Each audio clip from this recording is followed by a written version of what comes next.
চলে এলাম আজকে নতুন একটি ভিডিও নিয়ে। আপনারা দেখতে পাচ্ছেন ধান চাষ। এই ধান চাষ করতে গিয়ে আমরা কত না হয়রান হই।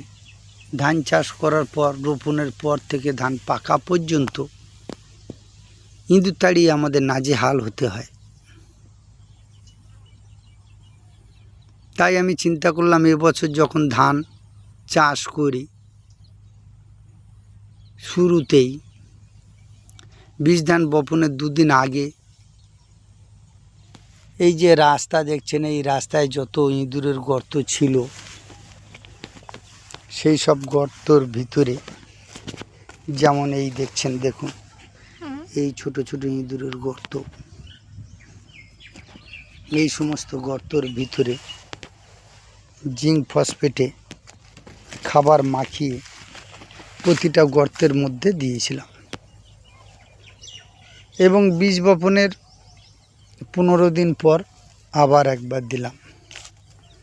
ধান রোপণের 2 দিন আগে আবার একবার দিলাম।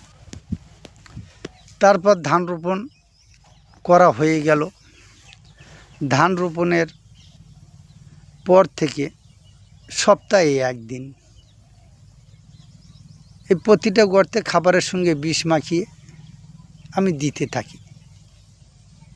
অন্যান্য বছর প্রচুর ইঁদুরে ক্ষয়ক্ষতি করত। এবারে দেখুন একটাও ধান গাছ ইঁদুরে ক্ষয়ক্ষতি করেনি।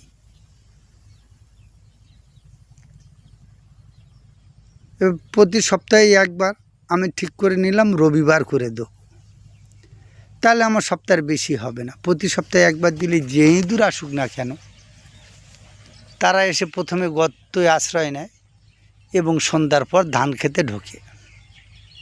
তাহলে সারাদিন যখন গর্ত থাকে, গর্তের এক মাথা থেকে অন্য মাথা এরা কিন্তু চলতে থাকে। চলতে থাকতে থাকতে এদের মুখের সামনে যখনই ওই বিষ মাখা খাবার পড়বে তখন এরা খেতে বাধ্য। আজ আমার চারপাশে ইঁদুরের সংখ্যা খুবই কম। এবছর দেখছি আমার একটাও ধান গাছ কাটেনি।